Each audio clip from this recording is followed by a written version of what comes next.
Hi everyone, it's Danae with Pampered Chef. Welcome to my kitchen. Today I want to teach you how to make bone broth in your quick cooker.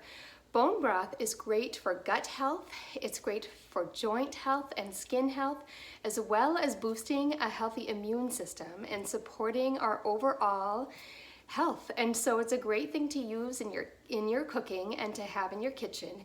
You can use bone broth. You could have a cup of warm bone broth to soothe an upset stomach. You could use it in your soups and your sauces and your gravies to boost the nutrition in those dishes and to add protein. And so I love having bone broth on hand in my kitchen, and it is so easy to make at home in your Pampered Chef quick cooker. So today I have my bones and my vegetables on my large bar pan because we're going to start by roasting the bones and the vegetables in the oven to bring out the flavor and make that bone broth really delicious. What I do is anytime I cook a roast, I save the bones and I put them in my freezer. I also get the bones from our local butcher. When we get our cut of beef, I ask for the bones that come with that, and then I keep them in my freezer until I'm ready to make a batch of bone broth. You can do the same thing with your carrots and vegetables and onions. You can put your extra pieces, your ends of your carrots and celery, you can put your onion skins in a bag and toss them in your freezer. And then when you're ready to make your bone broth, you can use all of those pieces in your bone broth so nothing goes to waste. So today I have 2 to 3 pounds of bones. I've got a couple carrots, a couple celery, an onion, and 5 garlic cloves, and I just have them here on my pan. We're gonna roast them at 400 degrees for 45 minutes. And then after that, we're gonna let the quick cooker do its thing to make our bone broth. Hi everyone. So now our beef bones and our vegetables are done roasting and my kitchen smells amazing. I'm gonna show you how we're just gonna put all of these things into the quick cooker and let it do its work.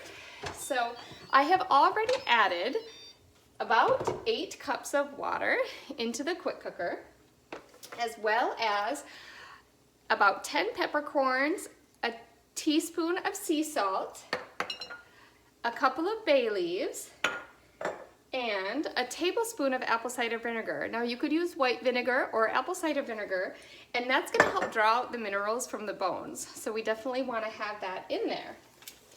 So now I'm gonna transfer all of my bones and my vegetables into the pot of the quick cooker.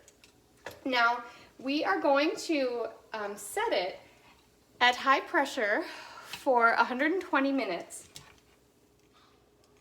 It's going to take about 20 minutes to build up to high pressure, and after it cooks for that amount of time, it's going to take 40 minutes or so to do a slow release or a natural release of the pressure. And so altogether it's going to take about 3 hours. But I'm going to get it all set up here, and I'm just going to walk away, and I don't have to sit around and watch my pot on the stove top. The quick cooker is going to do it all for me. And so I just really love this method of making bone broth. It is so easy. So after we put everything in our pot, we do want to try to get the bits from the pan here. So we want to try to scrape it and put that in our quick cooker as well, because all of that is going to help give our broth really great flavor. So,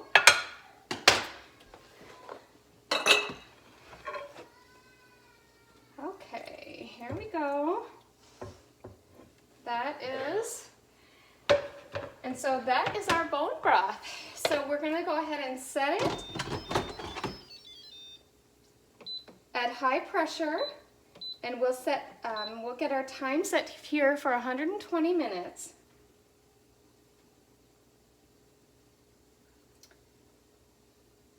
And like I said, the quick cooker is going to do it all for us. So I am just gonna start it now and it's gonna do its thing. And in a few hours, I'm gonna have some amazing homemade beef bone broth. Okay everyone, so now our quick cooker has finished cooking our beef bone broth, and now we are going to strain it through a sieve, and I'm going to use the Pampered Chef batter bowl to catch the liquid, because it's going to make it really easy to transfer to our glass jars for storage.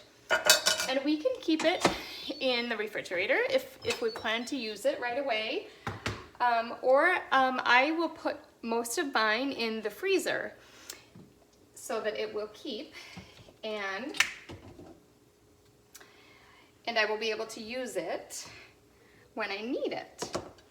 So I'm going to go ahead and transfer some of this right here. Can be a little bit messy.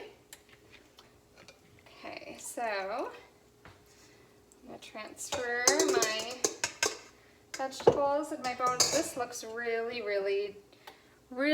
good. This looks like really good stock. So I'm going to transfer it to my mason jars. Now I'm only going to fill it up to where the neck of below the neck of the jar, so that when it freezes, it's not going to break my jar.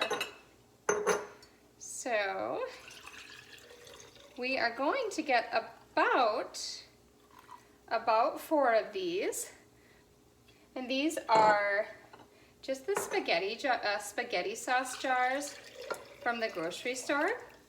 So I keep a stash of them in my kitchen because I find that they come in really handy for things like this. So let's go ahead and finish catching all of this really good bone broth. I can see all the vegetables in here and the bones. Okay, so here we are. Again, we'll transfer these here. Now, as you know, as the bone broth sits and cools, the fat is going to collect at the top of the liquid, and when it's cool and the fat has solidified, you can scoop that off the top if you want to remove the fat. So here we are. So I got